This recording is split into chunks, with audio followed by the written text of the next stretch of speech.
அன்பான இறைமக்களே, இன்று Bible reading பிளானின் 226வது நாள். இன்று நாம் செப்பனியா புஸ்தகத்தை வாசிக்க இருக்கிறோம். இதில் மொத்தம் 3 அதிகாரங்களே உள்ளன. கிமு 7ஆம் நூற்றாண்டின் பிற்பகுதியில் செப்பனியா இறைவாக்கு உரைத்தார். அவர் இறைவாக்கு உரைத்த காலம் யோசியா அரசன் கிமு 621 செயல்படுத்திய சமய சீர்திருத்தத்திற்கு முன்னைய 10 ஆண்டாக இருக்கலாம். ஏனைய இறைவாக்கு நூல்களில் மிகுதியாக காணப்படும் கருத்துக்களையே இந்நூலும் கொண்டுள்ளது. அழிவின் நாள் நெருங்கிவிட்டது. அப்பொழுது யூதா வேற்று தெய்வங்களை வழிபட்டதற்காக தண்டிக்கப்படும். எருசலேம் அழிவுற்றாலும் மீண்டும் ஒரு நாள் முன்னைய நன்னிலைக்கு உயர்த்தப்படும். பணிவும் நேர்மையும் மிக்க மக்கள் அங்கு மீண்டும் வாழ்வார்கள். செப்பனியா அதிகாரம் 1. ஆமோனின் மகன் யோசியா யூதாவின் அரசனாயிருந்த பொழுது செப்பனியாவுக்கு ஆண்டவரின் வாக்கு அருளப்பட்டது.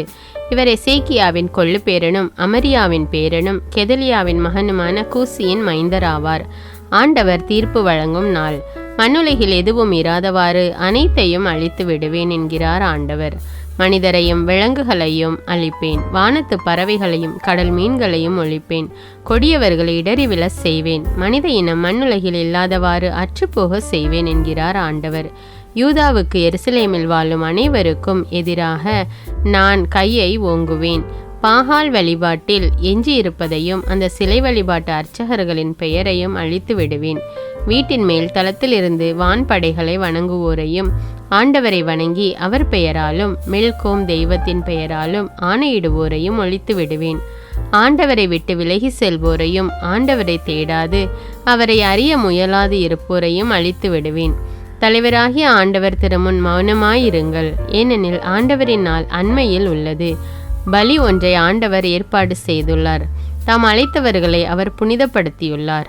ஆண்டவரது பலியின் நாளில் தலைவர்களையும் அரசண்டைய புதல்வர்களையும் வெளிநாட்டு ஆடை அணிந்துள்ள அனைவரையும் தண்டிப்பேன். வாயிற்படியை மிதிக்காமல் தாண்டி வந்து தங்கள் தலைவனின் வீட்டை வன் செயலாலும் வஞ்சனையாலும் நிரப்புகின்றவர்களை அந்நாளில் தண்டிப்பேன். ஆண்டவர் கூறுகின்றார், அந்நாளில் எருசலேமின் மீன் வாயிலிருந்து கூக்குரலும் புதிய நகர் பகுதியிலிருந்து புலம்பலும் குன்றுகளிலிருந்து இடிந்து விழும் பேரொலியும் கேட்கும். நகரின் கீழ்ப்பகுதியில் குடியிருப்போரே கதறி அழுங்கள், ஏனெனில் வணிகர் அனைவருக்கும் அழிவு வருகின்றது. பணம் படைத்தவர் அனைவரும் வெட்டி வீழ்த்தப்படுகின்றனர். அக்காலத்தில் நான் கையில் விளக்கேந்தி கொண்டு எருசலேமை சோதித்து பார்ப்பேன். ஆண்டவர் நன்மையும் செய்வார் தீமையும் செய்வார் என்று தங்கள் உள்ளங்களில் சொல்லிக்கொண்டு பஞ்சனையில் சாய்ந்து கொழுத்திருப்போரை தண்டிப்பேன். அவர்களுடைய உடைமைகள் கொள்ளையடிக்கப்படும், வீடுகள் பாழாக்கப்படும். அவர்கள் வீடுகள் கட்டிக்கொள்வார்கள், ஆனால் அவற்றில் குடியிருக்கப் போவதில்லை. திராட்சை தோட்டங்களை பயிர் செய்தாலும் அவற்றின் ரசத்தை குடிக்கப் போவதில்லை. ஆண்டவரின் மாபெரும் நாள் அண்மையில் உள்ளது. அது விரைந்து நெருங்கி கொண்டிருக்கிறது. ஆண்டவரது நாளின் பேரொலி கசப்பை உண்டாக்கும், மாவீரனையும் கலங்கி அலரும்படி செய்யும். அந்த நாள் கடும் சினத்தின் நாள், துன்பமும் துயரமும் நிறைந்த நாள், பேரழிவும் பேரிழப்பும் கொண்டு வரும் நாள், இருட்டும் காரிருளும் கவர்ந்த நாள். அரண் சூழ் நகர்களுக்கும் உயரமான கொத்தளங்களுக்கும் எதிராக எக்காலமும் போர் முழக்கமும் கேட்கும் நாள். மானிடர் மேல் துன்பம் வர செய்வேன். பார்வையற்றோர் போல் அவர்கள் தடுமாறுவர், ஏனெனில் ஆண்டவருக்கு எதிராக பாவம் செய்தனர். அவர்களது இரத்தம் புழுதி போல் கொட்டப்படும், சதை பிண்டம் சாணம் போல் எரியப்படும். ஆண்டவரது சினத்தின் நாளில் அவர்களது வெள்ளியும் பொன்னும் அவர்களை காப்பாற்றா. உலகம் முழுவதும் அவரது வெஞ்சின தீக்கு இரையாகும். உலகில் வாழும் அனைவரையும் அவர் நொடி பொழுதில் முற்றிலும் அழித்து விடுவார். செப்பனியா அதிகாரம் 2. மனந்திரும்ப அழைப்பு. பண்புகெட்ட இனமே, பகுத்தறிவோடு நடந்துகொள். பதரை போல் நீங்கள் தூற்றப்படும் முன்னே ஆண்டவரது கடும் சினம் உங்கள் மேல் விழும் முன்னே, ஆண்டவரது சினத்தின் நாள் உங்கள் மேல் விழும் முன்னே, நாட்டில் இருக்கும் எளியோரே, ஆண்டவரின் கட்டளையை கடைபிடிப்போரே, அனைவரும் ஆண்டவரை தேடுங்கள். நேர்மையை நாடுங்கள், மனத்தாழ்மையை தேடுங்கள். ஆண்டவரது சினத்தின் நாளில் ஒருவேளை உங்களுக்கு புகலிடம் கிடைக்கும். வேற்றினத்தாரின் அழிவு. காசா குடியேற்று போகும், அஸ்கலோன் பாழடைந்து போகும், அஸ்தோது நண்பகலில் விரட்டி அடிக்கப்படும், எக்ரோன் வேரோடு பிடுங்கி எறியப்படும். கடற்கரையில் வாழும் இனத்தாராகிய எரேத்தியரே, உங்களுக்கு ஐயோ கேடு. ஆண்டவரின் வாக்கு உங்களுக்கு எதிராய் உள்ளது. பெலிஸ்தியரின் நாடே, கானானே, எவனும் குடியிராதபடி நான் உன்னை அழித்து விடுவேன். இவ்வாறு அந்த கடற்கரை நாடு இடையரின் குடில்களுக்கும் ஆடுகளின் பட்டிகளுக்குமே ஏற்றதாகும். அந்த கடற்கரை யூதாவின் குடும்பத்தவருள் எஞ்சியிருப்போருக்கு உடைமையாகும். அங்கே அவர்கள் தங்கள் ஆடுகளை மேய்த்து மாலையில் அஸ்கலோன் வீடுகளில் படுத்திருப்பார்கள். ஏனெனில் அவர்களுடைய கடவுளாகிய ஆண்டவர் அவர்கள் மீது அக்கறை கொண்டு முன்னைய நன்னிலைக்கு அவர்களை உயர்த்துவார். மோவாபின் பழிப்புரைகளையும் அம்மோனியரின் வசைமொழிகளையும் நான் கேட்டேன். அவர்கள் என் மக்களை இழித்துரைத்து அவர்களின் நாட்டு எல்லைகளை குறித்து வீம்பு பேசியதையும் நான் கேட்டேன். ஆதலால் படைகளின் ஆண்டவரும் இஸ்ரேலின் வாழும் கடவுளுமாகிய நான் ஆணையிட்டு கூறுகின்றேன், மோவாபு சோதோமை போல் ஆகும், அம்மோனியர் கொமாராவை போல் ஆவர். இது உறுதி. இந்நாடுகள் காஞ்சொரி படரும் காடாகவும் உப்பு பள்ளம் நிறைந்த பால் நிலமாகவும் என்றும் இருக்கும். என் மக்களில் எஞ்சியோர் அவர்களை கொள்ளையடிப்பர். என் மக்களுள் தப்பியோர் அவர்களை அடிமைகளாக்கி கொள்வர். அவர்களுடைய இருமாப்புக்கு கிடைக்கும் பயன் இதுவே. ஏனெனில் படைகளின் ஆண்டவருடைய மக்களுக்கு எதிராக அவர்கள் பழி துரைத்தார்கள், வீம்பு பேசினார்கள். ஆண்டவர் அவர்களை அச்சமுற செய்வார். நாட்டின் தெய்வங்களை எல்லாம் ஆற்றல் குன்றி போக செய்வார். வேற்றினத்தார் அனைவரும் அவரவர் தம் தீவுகளில் இருந்து கொண்டு அவரையே வணங்குவர். எத்தியோப்பியரை, நீங்களும் எனது வாளால் வெட்டி வீழ்த்தப்படுவீர்கள். வடதிசைக்கு எதிராக தம் கையை ஓங்கி ஆண்டவர் அசீரியாவை அழித்திடுவார். நினிவே நகரை பாழடைய செய்து வறண்ட பாலை நிலமாக்குவார்.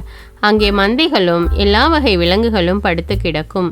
தூண்களின் உச்சியில் கூகையும் சாக்குருவியும் தங்கியிருக்கும். பலகனியில் அமர்ந்தவாறு ஆந்தை அலரும். நிலை கதவின் மேல் இருந்தவாறு காகம் கரையும். கேதுரு மர வேலைப்பாடுகள் அழிக்கப்படும். நான் ஒப்புயர்வு அற்றவன் என்று கவலையின்றி களிப்புற்றிருந்த நகர் இதுதானோ? இப்பொழுது அது காட்டு விலங்குகளின் குகையாகி எவ்வளவு பாழாய் போயிற்று. அதை கடந்து போகும் ஒவ்வொருவனும் சீழ்கையடித்து கையசைக்கிறான். செப்பனியா அதிகாரம் 3. எருசலேமின் பாவமும் மீட்பும். கலகம் செய்ததும் தீட்டுப்பட்டதும் மக்களை ஒடுக்கியதுமான நகருக்கு ஐயோ கேடு. எந்த சொல்லுக்கும் அவள் செவிசாய்ப்பதில்லை. கண்டிப்புரையை அவள் ஏற்பதும் இல்லை. ஆண்டவர் மேல் அவள் நம்பிக்கை வைப்பதில்லை. தன் கடவுளை அண்டி வருவதும் இல்லை. அந்நகரின் தலைவர்கள் கர்ஜனை செய்யும் சிங்கங்கள். அதன் நீதிபதிகள் மாலையில் கிடைப்பதை காலை வரை வைத்திராத ஓநாய்கள். அதன் இறைவாக்கினர் வீண் பெருமை பேசும் வஞ்சகமிக்க மனிதர். அதன் குருக்கள் புனிதமானதை கலங்கப்படுத்தி திருச்சட்டத்தை உதறி தள்ளுபவர்கள். அதனுள் இருக்கும் ஆண்டவரோ நீதியுள்ளவர். அவர் கொடுமை செய்யாதவர். காலைதோறும் அவர் தமது தீர்ப்பை வழங்குகின்றார். வைகரை தோறும் அது தவறாமல் வெளிப்படும். ஆனால் கொடியவனுக்கு வெட்கமே இல்லை. வேற்றினத்தாரை நான் வெட்டி வீழ்த்தினேன். அவர்களுடைய கோட்டைகளை தகர்த்தெறிந்தேன். அவர்களுடைய தெருக்களை வெறுமையாக்கினேன். அவற்றில் நடந்து செல்பவர் எவரும் இல்லை. யாரும் இராதபடி எவரும் குடியிராதபடி அவர்களின் நகர்கள் பாழடைந்து போயின. உறுதியாக எனக்கு நீ அஞ்சி நடப்பாய். எனது கண்டிப்புரையை ஏற்றுக்கொள்வாய். நான் வழங்கிய தண்டனை தீர்ப்புகளை எல்லாம் நீ மறக்க மாட்டாய் என்று நான் எண்ணினேன். அவர்களோ தங்கள் செயல்களை சீர்கேடாக்க இன்னும் மிகுதியாய் ஆவல் கொண்டனர். ஆதலால் ஆண்டவர் இவ்வாறு கூறுகின்றார், நான் குற்றம் சாட்டுவதற்கு எழுந்திடும் அந்த நாளுக்காக காத்திரு. வேற்றினத்தாரை ஒன்று சேர்த்து அரசுகளையும் ஒன்று திரட்டி என் கடும் சினத்தையும் கோபத்தீயின் கொடுமை முழுவதையும் அவர்கள் மேல் கொட்டிவிட திட்டமிட்டுள்ளேன். ஏனெனில் என் வெஞ்சின தீக்கு உலகெல்லாம் இரையாகும். அக்காலத்தில் நான் மக்களினங்களுக்கு தூய நாவினை அருள்வேன். அப்போது அவர்கள் அனைவரும் ஆண்டவரின் பெயரால் மன்றாடி ஒருமனப்பட்டு அவருக்கு பணிபுரிவார்கள். எத்தியோப்பியாவின் ஆறுகளுக்கும் அப்பாலிருந்து என்னை மன்றாடுவோர் சிதறுண்ட என் மக்கள் எனக்கு காணிக்கை கொண்டு வருவார்கள். எனக்கு எதிராக எழுந்து நீ செய்த குற்றங்களை முன்னிட்டு அந்நாளில் அவமானம் அடைய மாட்டாய். ஏனெனில் அப்பொழுது இருமாப்புடன் அக்களித்திருப்போரை உன்னிடமிருந்து அகற்றி விடுவேன். இனி ஒருபோதும் எனது திருமலையில் செருக்கு அடைய மாட்டாய். ஏழை எளியோரை உன் நடுவில் நான் விட்டு வைப்பேன். அவர்கள் ஆண்டவரின் பெயரில் நம்பிக்கை கொள்வார்கள். இஸ்ரேலில் எஞ்சியோர் கொடுமை செய்ய மாட்டார்கள். வஞ்சக பேச்சு அவர்களது வாயில் வராது. அச்சுறுத்துவார் யாருமின்றி அவர்கள் மந்தை போல் மேய்ந்து இளைப்பாறுவார்கள். மகிழ்ச்சி பாடல். மகளே சீயோன், மகிழ்ச்சியால் ஆர்ப்பரி. இஸ்ரேலே ஆரவாரம் செய். மகளே எருசலேம், உன் முழு உள்ளத்தோடு மகிழ்ந்து அக்களி. ஆண்டவர் உன் தண்டனை தீர்ப்பை தள்ளிவிட்டார். உன் பகைவர்களை அப்புறப்படுத்தினார். இஸ்ரேலின் அரசராகிய ஆண்டவர் உன்னடுவில் இருக்கின்றார். நீ இனி எந்த தீங்கிற்கும் அஞ்ச மாட்டாய். அந்நாளில் எருசலேமை நோக்கி இவ்வாறு கூறப்படும், சியோனே, அஞ்ச வேண்டாம், உன் கைகள் சோர்வடைய வேண்டாம். உன் கடவுளாகிய ஆண்டவர் உன் நடுவில் இருக்கின்றார். அவர் மாவீரர், மீட்பு அளிப்பவர். உன் பொருட்டு அவர் மகிழ்ந்து களி கூறுவார். தம் அன்பினால் உனக்கு புத்துயிர் அளிப்பார். உன்னை குறித்து மகிழ்ந்து ஆடி பாடுவார்.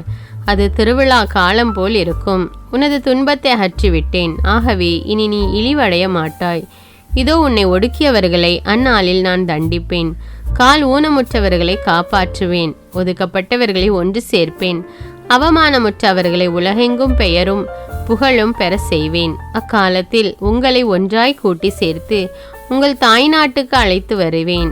ஆம், உங்கள் கண் முன்பாகவே உங்களை முன்னைய நன்னிலைக்கு உயர்த்தி உலகின் எல்லா மக்களிடையேயும் நீங்கள் பெயரும் புகழும் பெறுமாறு செய்வேன் என்கிறார் ஆண்டவர்.